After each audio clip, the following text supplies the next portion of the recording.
Hello everyone, welcome to my channel.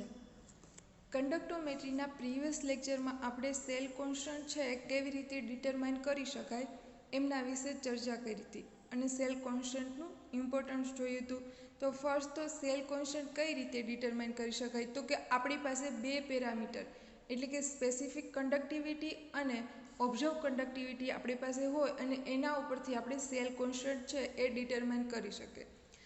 એમાં જે specific conductivity છે એ કોહલાર્સ છે એને પર્ટિક્યુલર સોલ્વન્ટ અથવા તો આપણે જેનાથી કેલિબર કરીએ એટલે કે કેસીએલ એની પર્ટિક્યુલર કોન્સન્ટ્રેશન માટે અને ટેમ્પરેચર ફિક્સ હોય છે એના માટે સ્પેસિફિક કન્ડક્ટિવિટી છે એ આપી દીધી હોય છે. તો એમના ઉપરથી આપણે સેલ કોન્સ્ટન્ટ છે એ ફાઇન્ડ કરી શકીએ. અને ઓબ્ઝર્વ કન્ડક્ટિવિટી છે એ આપણે ઇન્સ્ટ્રુમેન્ટ થ્રુ મેઝર કરશું. એના મદદથી આપણે સેલ કોન્સ્ટન્ટ છે એ મળી જશે. બીજું જોયું હતું કે સેલ કોન્સ્ટન્ટ છે એનું ઇમ્પોર્ટન્સ હતું. તો કે એમનું જે કન્સ્ટ્રક્શન હતું એમાં આપણે જે બંને ઇલેક્ટ્રોડ વચ્ચેનું ડિસ્ટન્સ અથવા તો પ્લેટ વચ્ચેનું ડિસ્ટન્સ છે અને એનો જે એરિયા છે એ જો યુનિટી કન્સિડર કરીએ તો આખું જે સેલ છે એમને શું કહીશું આપણે કે સ્ટાન્ડર્ડ સેલ તરીકે આપણે એનો યુઝ કરી શકીએ. અને એમાં પછી જે લેન્થ અને એરિયા છે એ ચેન્જ કર્યું હતું એના ઉપર આપણે વાત કરી હતી. એમાં શું થતું હતું કે ઓબ્ઝર્વ કન્ડક્ટિવિટી અને જે સ્પેસિફિક કન્ડક્ટિવિટી છે એકાબીજાને ઇક્વલ ન આવે જ્યારે આપણે વોલ્યુમ ચેન્જ કરીએ ત્યારે. તો એમના માટેથી જ આપણે સેલ કોન્સ્ટન્ટ છે એ ડિટરમાઇન કરવો જરૂરી છે. તો આજના ટોપિક વિશે ચર્ચા કરીએ તો આજે જોશું કોહલાર્સ લો. એમાં સમજીએ કે ઇન્ફાઇનાઇટ ડાયલ્યુશન. પહેલાં તો કોહલાર્સ લો છે એમની જરૂર શા માટે પડી, તો કે ઇન્ફાઇનાઇટ ડાયલ્યુશન માટે વીક જે ઇલેક્ટ્રોલાઇટ હોય એમનું આપણે જો કન્ડક્ટિવિટી મેઝર કર્યું હોય તો આપણે સામાન્ય રીતે ગ્રાફ ઉપરથી ના ખબર પડે. એટલા માટે આપણે કોહલાર્સ લો છે એણે સ્ટેટમેન્ટ આપ્યું છે કે ઇન્ફાઇનાઇટ ડાયલ્યુશને જો વીક ઇલેક્ટ્રોલાઇટ લઈએ તો એમનો આપણે મોલાર કન્ડક્ટન્સ અથવા તો ઇક્વિવેલન્ટ કન્ડક્ટન્સ એના ગ્રાફ ઉપરથી ના મળે. એના માટે કોહલાર્સે સ્ટેટમેન્ટ આપ્યું. પણ એના પહેલાં જોઈ લે કે ઇન્ફાઇનાઇટ ડાયલ્યુશન શું છે. A point of volume where conductance of solution is saturated is known as a infinite dilution. એટલે કે વોલ્યુમનું એવું પોઈન્ટ કે જ્યાં શું થાય કે કન્ડક્ટન્સ છે એ ચેન્જ નહીં થાય. એટલે કે કોઈ બી આપણે વીક ઇલેક્ટ્રોલાઇટ લઈ લો અથવા તો સ્ટ્રોંગ ઇલેક્ટ્રોલાઇટ લઈ લો. માની લો કે કોઈ વીક ઇલેક્ટ્રોલાઇટ છે એમાં સ્ટાર્ટિંગમાં આપણે એનું વોલ્યુમ છે 2 રાખીએ ત્યારે એનો કન્ડક્ટન્સ માની લો કે 2 છે, 0.2 છે એમનો કન્ડક્ટન્સ. હવે આપણે એ સોલ્યુશનને ફર્ધર ડાયલ્યુટ કરીએ એટલે કે એમાં સોલ્વન્ટ છે એ એડ કરીએ પછી એનો જો કન્ડક્ટન્સ મેઝર કરીએ તો એ 0.21 આવશે. ટૂંકમાં 0.01નો ડિફરન્સ આવશે. માની લો કે હવે પાછું એ જે 2 mlમાંથી આપણે 5 ml સોલ્યુશન કરીએ ટૂંકમાં ડાયલ્યુટ કરીએ તો એમનો કન્ડક્ટન્સ જો મેઝર કરીએ તો 0.22 આવશે. યાની કે એનામાં ડિફરન્સ કેટલો આવ્યો 0.01નો જ. માની લો કે એ સોલ્યુશન ડાયલ્યુટ કરીને હું 10 ml બનાવું અને જો હું એનો કન્ડક્ટન્સ મેઝર કરું તો એ વધીને એ 0.3 થશે. હજુ જો હું સોલ્યુશનને ડાયલ્યુટ કરું માની લો કે 11 ml કરું ત્યારે પણ એનો કન્ડક્ટન્સ 0.3 રહેશે. હજુ વધારે ડાયલ્યુટ કરીને હું 20 ml સુધી લઈ જાઉં તો પણ એનો કન્ડક્ટન્સ છે એ 0.3 જ રહેશે. યાની કે હવે શું થશે કે 10 ml પછી એટલે કે ત્યાં એવો પોઈન્ટ આવી ગયો કે હવે એ ઇલેક્ટ્રોલાઇટ છે એ આયોનાઇઝ નહીં થાય. ટૂંકમાં હવે શું થાય કમ્પ્લીટ આયોનાઇઝ એ પોઈન્ટ ઉપર થઈ ગયું હોય એટલે એમનો કન્ડક્ટન્સ છે એ વધે નહીં. કેમ કે આયન છે એમાં વધવાના નથી. જેટલા આયન હોય એટલા એ શું થઈ ગયા હોય, જેટલા ઇલેક્ટ્રોલાઇટમાં આયન હોય એટલા એ ડિઝોલ્વ થઈ ગયા હોય અને આયન ફોર્મમાં એનો કન્ડક્ટન્સ બતાવી દીધો હોય 10 ml સુધીમાં. હવે એમાં વોલ્યુમ એડ કરવાથી કોઈ પણ પ્રકારનો ચેન્જ નહીં આવે. તો એ પોઈન્ટે શું થાય કે કન્ડક્ટન્સમાં કોઈ ચેન્જ નહીં આવે એટલે આ પોઈન્ટને આપણે શું કહીશું સેચ્યુરેટેડ પોઈન્ટ. એટલે એ ત્યાં શું થઈ જશે કન્ડક્ટન્સ એનો સેચ્યુરેટ થઈ જશે, એમાં કોઈ ચેન્જ નહીં આવે. એટલે કીધું છે કે a point of volume where conductance of solution is saturated is known as a infinite dilution અથવા તો એમને કહેશું ઇન્ફાઇનાઇટ ડાયલ્યુશન પોઈન્ટ. ત્યાં સુધી ડાયલ્યુટ કરતું જવાનું સોલ્યુશનને કે જ્યાં સુધી એના કન્ડક્ટન્સમાં ચેન્જ આવે. જ્યાંથી એ કોન્સ્ટન્ટ થઈ જાય એ પોઈન્ટને આપણે કહેશું સેચ્યુરેટેડ. ટૂંકમાં એનું કન્ડક્ટન્સ છે ત્યાં સેચ્યુરેટ થઈ ગયું હોય અને એ જે કંઈ પોઈન્ટ છે એમને કહીશું infinite ડાયલ્યુશન point. A point conductance of solution is saturated. Symbol for conductance at infinite dilution is cap 0. હવે ઇન્ફાઇનાઇટ ડાયલ્યુશન માટે જો આપણે કન્ડક્ટન્સને ઇન્ડિકેટ કરવું હોય તો એમને કહેશું કેપ 0. એવી રીતે મોલાર કન્ડક્ટન્સ એટલે કે ઇન્ફાઇનાઇટ મોલાર કન્ડક્ટન્સ અથવા ઇન્ફાઇનાઇટ ઇક્વિવેલન્ટ કન્ડક્ટન્સની વાત કરવી હોય તો એમનો સિમ્બોલ છે કેપ M0, કેપ ઇક્વિવેલન્ટ 0. હવે જોઈએ કોહલાસ લો. Conductance of any electrolyte solution depends on the number of ion and type of the ion.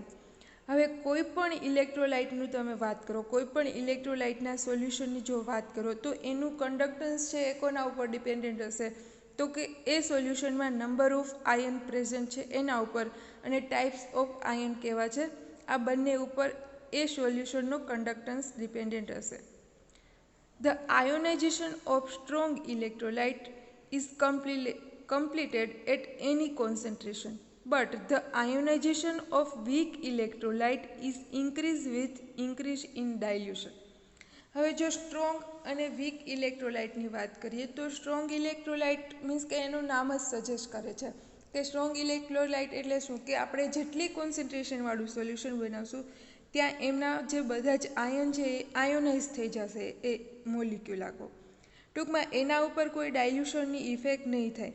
આપણે આગળ ડિગ્રી ઓફ ડિસોસિએશનમાં સમજી ગયા હતા કે સ્ટ્રોંગ ઇલેક્ટ્રોલાઇટ છે એનો ડિગ્રી ઓફ ડિસોસિએશન છે એ 100% હોય છે, યાની કે એના ઉપર ડાયલ્યુશનની કોઈ ઇફેક્ટ ના થાય તો એમના કન્ડક્ટન્સમાં પણ કોઈ ચેન્જ ના આવે. પણ જો વીક ઇલેક્ટ્રોલાઇટની વાત કરીએ તો જેમ જેમ એને ડાયલ્યુટ કરતા જાય એમ એમ એનો કન્ડક્ટન્સ છે ઇન્ક્રીઝ થતો જાય અથવા તો ડિગ્રી ઓફ ડિસોસિએશન છે એ ઇન્ક્રીઝ થતો જાય with ડાયલ્યુશન. At infinite dilution, the anion and the cation of the solution are independent from each other, and the overall conductance of the solution consists the sum of individual equivalent ionic conductance of anion and cation. હવે જો infinite ડાયલ્યુશન એ શું હોય તો કે anion અને cation છે એકાબીજાથી independent થઈ ગયા હોય. કેમ કે હવે શું હોય તો કે પહેલાં શું હોય તો કે જ્યારે ઓછું ડાયલ્યુટ હોય ત્યારે બંનેની વચ્ચે થોડું ફોર્સ ઓફ એટ્રેક્શન હોય એટલે એકાબીજા સાથે રિએક્ટ થઈ અને છૂટા ના પડી શકતા હોય. પણ જ્યારે ઇન્ફાઇનાઇટ ડાયલ્યુશન કરીએ ત્યારે શું થઈ ગયું હોય તો એને મૂવમેન્ટ થવા માટે ફ્રી સ્પેસ અવેલેબલ હોય. ટૂંકમાં ફોર્સ ઓફ એટ્રેક્શન સાવ ઘટી ગયું હોય, બંને વચ્ચે સ્પેસ વધારે હોય એટલે ઇન્ડિપેન્ડન્ટ થઈ ગયા હોય. જ્યારે ઇન્ફાઇનાઇટ ડાયલ્યુશનની વાત કરીએ ત્યારે એમનો ઓવરઓલ જો કન્ડક્ટન્સ આપણે સમજવું હોય તો શું થાય તો કે ઓવરઓલ કન્ડક્ટન્સ બરાબર શું થાય તો કે કેટાયન અને એનાયનના કન્ડક્ટન્સના સમ બરાબર થાય. બરાબર, ઓવરઓલ કન્ડક્ટન્સ જો આપણે ઇન્ફાઇનાઇટ ડાયલ્યુશને કરવું હોય ત્યારે શું થશે તો કે પોઝિટિવ જે આયન છે એટલે કે કેટાયન અને નેગેટિવ આયન છે એટલે કે એનાયન આ બંનેના કન્ડક્ટન્સનો જો સરવાળો કરીએ તો એ ઓવરઓલ કન્ડક્ટન્સ આપને ઇન્ફાઇનાઇટ ડાયલ્યુશને મળે. અને કોહલાસ લો છે એ બધા જ લો કરતાં ઇઝીમાં ઇઝી લો હોય તો કોહલાસ લો છે. જોઈએ એનું statement. If an electrolyte on dissociation gives positive cations and negative anions, then its molar conductivity is given by. હવે અહીંયા જે કન્ડક્ટિવિટી આપી છે એ કોમન છે, તમે એને મોલાર લ્યો તો એ જ થાય અને ઇક્વિવેલન્ટ લ્યો તો બંને સેમ જ થશે. તો કે એમની કન્ડક્ટિવિટી છે અહીંયા infinite conductivity is equal to cation એટલે કે પોઝિટિવ આયનની કન્ડક્ટિવિટી પ્લસ એનાયનની કન્ડક્ટિવિટી.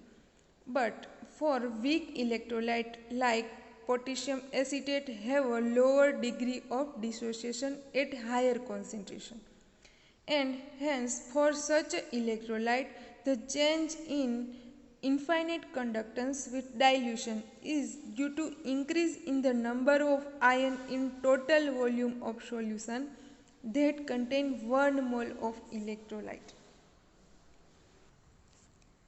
હવે આપણે સમજાતા કે સ્ટ્રોંગ ઇલેક્ટ્રોલાઇટ હોય તો શું હોય, તો કે એમનું કોન્સન્ટ્રેશન છે એ મેક્સિમમ હોય બટ એના પર ડાયલ્યુશનની કોઈ ઇફેક્ટ ના થાય.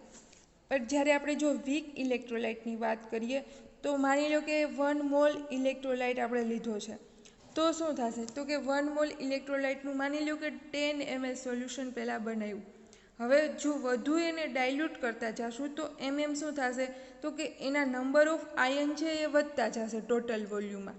એટલે કે એમાં કન્ડક્ટન્સ છે એ વધશે વિથ ડાયલ્યુશન, અથવા તો ડિગ્રી ઓફ ડિસોસિએશન છે એ વધશે. એટલે કીધું છે કે એસિટિક એસિડ છે એ વીક ઇલેક્ટ્રોલાઇટ છે. એ કોના ઉપરથી ખબર પડશે, તો કે એનો ડિગ્રી ઓફ ડિસોસિએશન કેવો છે કે ઓછો છે. અને એ ક્યારે ખબર પડે, તો કે આપણે જ્યારે એનું મેક્સિમમ કોન્સન્ટ્રેશનવાળું સોલ્યુશન બનાવીએ ત્યારે પણ એમાં નંબર ઓફ આયન કેટલા ઓછા હોય. બટ આપણે જેમ ડાયલ્યુટ કરતા જશું એમ એના નંબર ઓફ આયન છે એ વધતા જશે. ત્યાંથી ખબર પડશે કે એ વીક ઇલેક્ટ્રોલાઇટ છે. In such a case infinite conductance increase steeply on dilution, especially near lower concentration.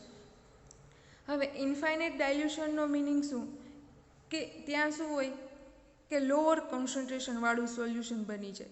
એટલે કે સોલ્વન્ટનું પ્રમાણ છે એ મેક્સિમમ હોય બટ સોલ્યુટ તો પહેલાં જેટલો હોય એટલો જ હોય. એટલે કે કોન્સન્ટ્રેશન કેવી થઈ જશે, લોઅર થઈ જશે.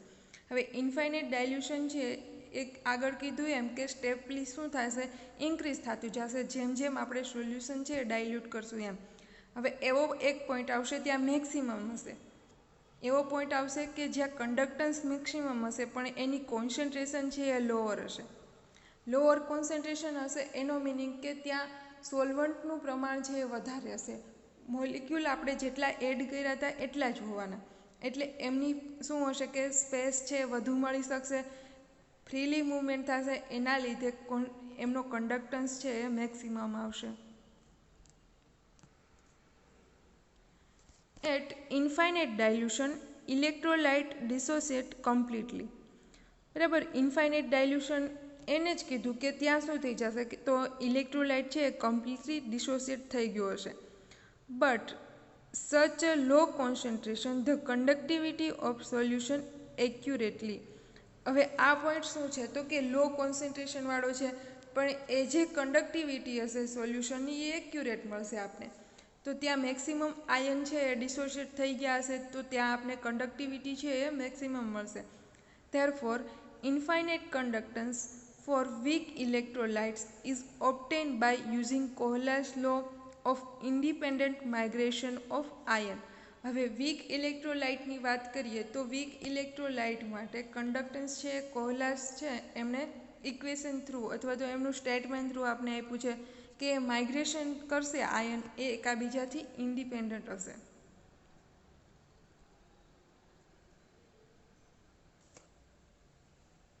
સેકન્ડ ટોપિક જોઈએ, કન્ડક્ટિવિટી ઓફ વોટર. હવે કન્ડક્ટોમેટ્રી ઇન્સ્ટ્રુમેન્ટ છે એ મેઝર શું કરે છે, તો કે આયન સોલ્યુશનમાં કેટલા પ્રેઝન્ટ છે એ. હવે જો વાત કરીએ વોટરની તો આપને ખબર છે પાણીમાં પણ કેટલા બધી ઇમ્પ્યુરિટી પ્રેઝન્ટ હોય, જેમ કે કાર્બોનેટ છે, એમોનિયા છે, અથવા તો બીજા બધા આયન છે એ પાણીમાં પ્રેઝન્ટ હોય કે જ્યારે આપણે ટેપ વોટર યુઝ કરીએ ત્યારે. હવે જો કોઈ બી સોલ્યુશન આપણે બનાવીએ કોઈ બી કમ્પાઉન્ડનું તો શું થશે, આપણે પાણીમાંથી એનું સોલ્યુશન બનાવતા હોય મોસ્ટલી આપણે સોલ્વન્ટ તરીકે વોટર જ યુઝ કરતા હોય. માની લો કે આપણે KClનું જ સોલ્યુશન તમે બનાવો છો અને એ વોટરમાં બનાવો છો તો શું થશે કે આપણે જો ટેપ વોટર યુઝ કરશું તો પાણીમાં બીજી ઇમ્પ્યુરિટી પણ રહેલી હોય છે. જે ઇમ્પ્યુરિટી એટલે કે એમાં પણ આયન હોય છે. આ આયન શું કરશે, કન્ડક્ટન્સ બતાવશે. આપણે એકચ્યુઅલી મેઝર કરવા જતા હોય KClના બટ વોટરમાં જે ઇમ્પ્યુરિટીના કારણે એનો પણ કન્ડક્ટન્સ કંઈક બતાવશે. બરાબર, તો આપને રિઝલ્ટ છે એ એરરવાળું મળશે. હવે આવું ના થાય તો શું કરવું પડે, તો કે વોટર છે એ આપણે ડિસ્ટિલ વોટર યુઝ કરવું પડે અથવા તો ટ્રિપલ ડિસ્ટિલ વોટર છે એ આપણે યુઝ કરવું પડે. યાની કે એમાં શું હોય કે આયન પ્રેઝન્ટ ના હોય, ઇન્સ્યુલેટિંગ તરીકે યુઝ કરવું પડે. પાણી છે એ બધા આયન છે પહેલાં એમાંથી દૂર કરવા પડે, એટલે કે ડિસ્ટિલેશન કરવું જરૂરી છે. મોસ્ટલી કંડક્ટોમેટ્રી ઇન્સ્ટ્રુમેન્ટ છે એમાં. Conductivity is very sensitive to the presence of impurity. So, water used in cell must be highly pure. એટલે કે કંડક્ટોમેટ્રી ઇન્સ્ટ્રુમેન્ટ છે એમાં જે વોટર યુઝ કરવો છો એ તમારે હાઈલી પ્યોર ફોર્મમાં યુઝ કરવાનું રહેશે. It means has a no conductance due to dissolved impurity. For this reason, ordinary water is not suitable for the conductance measurement because it may contain dissolved CO2, NH3 and other ions. Thus, conductivity water is used in conductance measurement. બરાબર, તો કે આપણે જે tap water છે એ આપણે use ના કરી શકીએ કંડક્ટિવિટી જે ઇન્સ્ટ્રુમેન્ટ છે એમાં, કેમ કે કંડક્ટિવિટી એ આયન તો મેઝર કરે છે, આપણે જેનું એકચ્યુઅલી કરવું હશે એના એ ખોટું રિઝલ્ટ બતાવશે.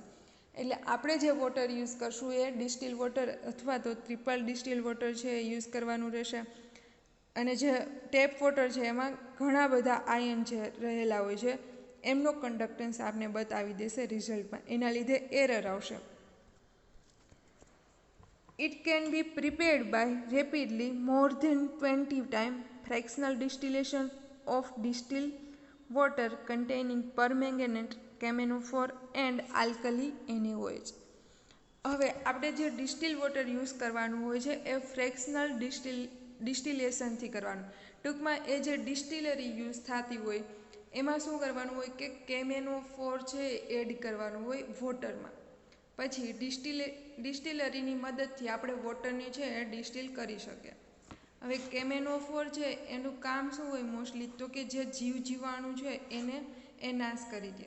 અને અહીંયા છે NaOH જે આયન છે એને રિમૂવ કરવા માટે આપણે એમાં આલ્કલી એટલે કે NaOHનો યુઝ કરતા હોય છે.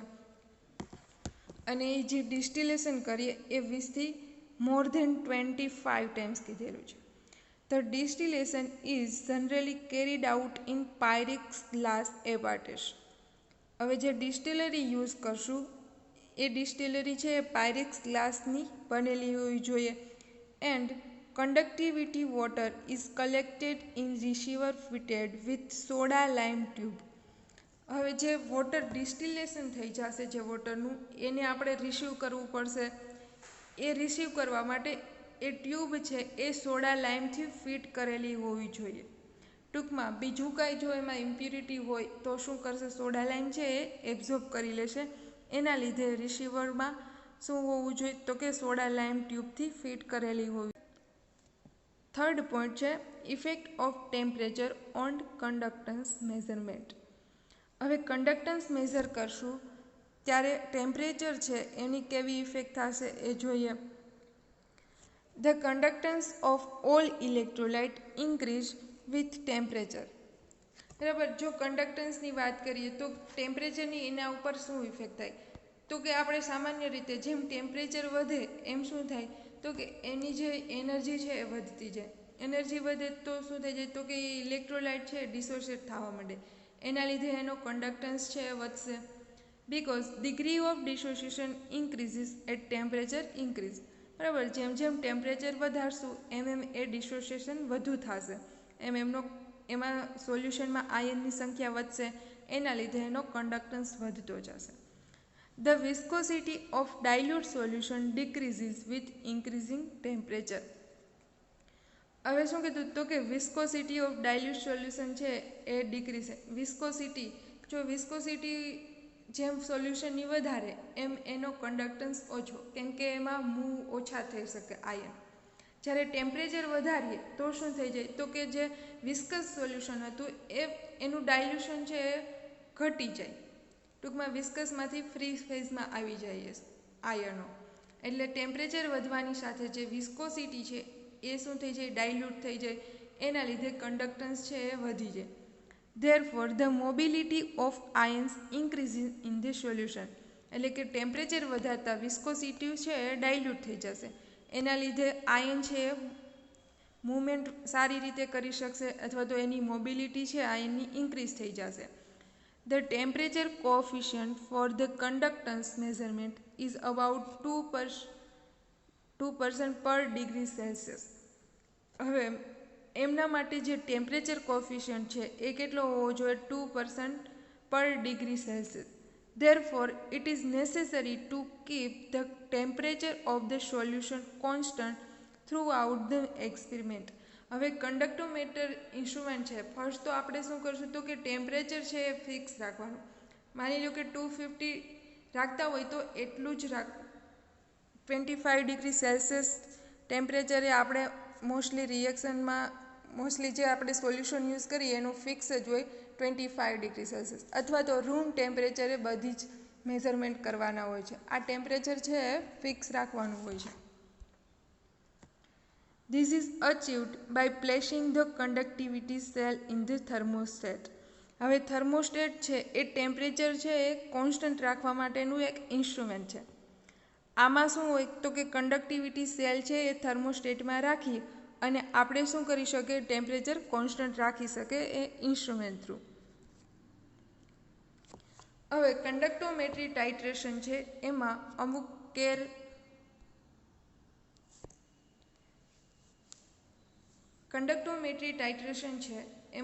કેર લેવાની હોય છે. જોઈએ એમાં ફર્સ્ટ શું છે? Conductance of water should be less than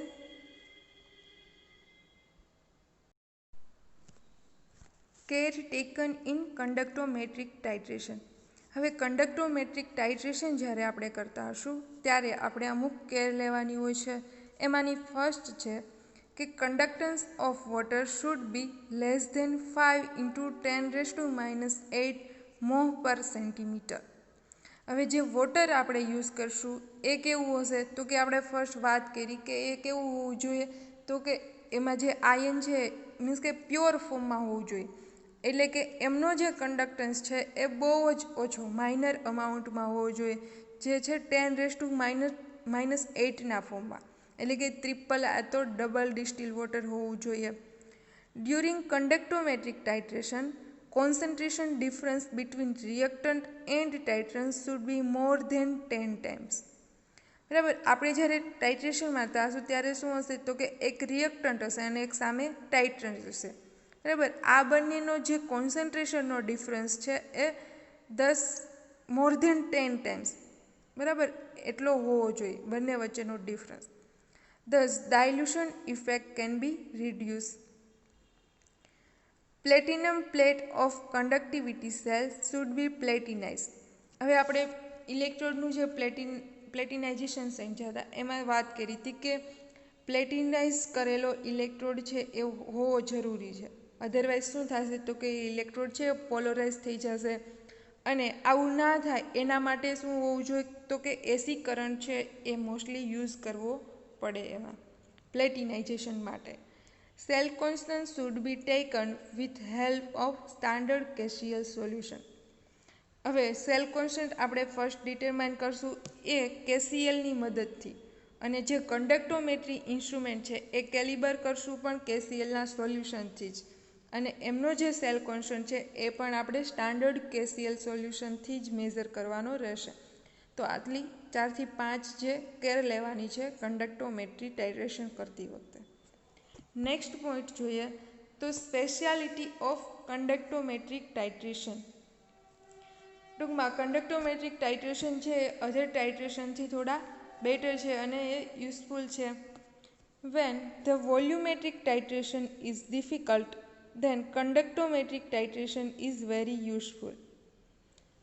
When proper indicator is not available, then conductometric titration is very useful. જ્યારે આપણે પ્રોપર ઇન્ડિકેટર ના મળે ત્યારે આપણે કંડક્ટોમેટ્રિક ટાઇટ્રેશન કરી શકીએ. The titration of very dilute and colored solution can be done. Okay, આપણે કલરીમેટ્રીમાં શું હતું કે ખાલી આપણે શું કરી શકીએ તો કે ડાયલ્યુટ સોલ્યુશન માટે યુઝ કરીએ એમાં બી લિમિટ હતી કે આટલાથી આટલી કોન્સન્ટ્રેશનવાળા સોલ્યુશન આપણે યુઝ કરી શકીએ. બટ કંડક્ટોમેટ્રીમાં વેરી ડાયલ્યુટ સોલ્યુશન માટે પણ આપણે યુઝ કરી શકીએ. Redox and precipitation titration can be done by these method. હવે આગળ આપણે જ્યારે ઇલેક્ટ્રોડના કન્સ્ટ્રક્શનમાં 3 ઇલેક્ટ્રોડ વિશે વાત કરી હતી, 2. એમાં જે ફર્સ્ટ જે ઇલેક્ટ્રોડ હતો એ રેડોક્સ અથવા તો પ્રેસિપિટેશન ટાઇટ્રેશન માટે યુઝ થાય. ટૂંકમાં પ્રેસિપિટેશન ટાઇટ્રેશન માટે પણ અમુક લિમિટ હોય છે કે અમુક ઇલેક્ટ્રોડ છે આપણે યુઝ ના કરી શકીએ. એટલે કે આ મેથડ છે એ શું છે તો કે રેડોક્સ અને પ્રેસિપિટેશન માટે પણ યુઝ થાય છે સારી એવી. Titration of very weak acid base are carried out by conductometric method with more accurately than other volumetric titration અથવા તો મેથડ. એટલે કે અહીંયા જો વેરી વીક એસિડ હોય અથવા તો બેઝ હોય તો પણ કંડક્ટોમેટ્રિક મેથડથી આપણે એક્યુરેટલી રિઝલ્ટ લાવી શકીએ. જ્યારે વોલ્યુમેટ્રિક મેથડમાં આવું ના થાય કે વેરી વીક એસિડ અથવા તો બેઝ હોય તો આપણે એની કોન્સન્ટ્રેશન છે એ ફાઇન્ડ ના કરી શકતા હોય. બટ અહીંયા વેરી વીક અને વેરી બેઝ છે, વેરી વીક બેઝની પણ કોન્સન્ટ્રેશન અથવા તો કન્ડક્ટન્સ છે એ મેઝર કરી શકીએ. હવે જે આપણે સોલ્યુશન બનાવશું એનું જે વોલ્યુમ છે એ આપણે કરેક્શન કરવું જરૂરી છે. એના કેલિબ્રેશન માટે જોઈએ volume or dilution correction. The major conductance is difference due to dilution of titrant. So the correction to the reading can also be applied by multiplying the observed value with value of volume change. હવે આપણે જે કન્ડક્ટન્સની વાત કરી તો કે actually જે આપણે theoretical conductance જોઈએ આપણે મેથેમેટિકલી ડિરાઈવ કરીએ અને જે આપણે ઇન્સ્ટ્રુમેન્ટથી મેજર કરીએ છીએ કન્ડક્ટન્સ એમાં બહુ ખાસો ડિફરન્સ હોય છે. હવે આ ડિફરન્સ આવે છે એ ક્યાંક ને ક્યાંક એરર હોય છે. માની લો કે આપણે સોલ્યુશન છે એમાં ડાયલ્યુટ કરીએ છીએ ત્યારે કંઈક ડિફરન્સ આવે છે.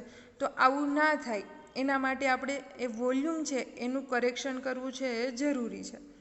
તો જોઈએ એના ઇક્વેશન ઉપરથી તો કે actual conductance is equal to V plus V divide by V multiply by the observe conductance where V છે એ છે ઇનિશિયલ વોલ્યુમ ઓફ ટાઇટ્રન્ટ. જ્યારે શરૂઆતનું જે વોલ્યુમ છે ટાઇટ્રન્ટનું એ અને પછી આપણે જે ડાયલ્યુટ કરીએ છીએ એટલે કે વોલ્યુમ ટાઇટ્રન્ટ એડેડ એમને કહેશું આપણે small V. To avoid the volume change the concentration of titrant should be 10 to 20 time greater than the solution being. બરાબર, આપણે આગળ જે વાત કરી હતી કે એ ટાઇટ્રન્ટ અને જે સોલ્યુશન છે એમના વચ્ચે કોન્સન્ટ્રેશનનો ડિફરન્સ હોય છે 10 to 20 ટાઈમનો. એટલે આ વોલ્યુમ જે ચેન્જ કરીએ છીએ એમનું કરેક્શન છે એ કરવું જરૂરી છે. Okay, thank you.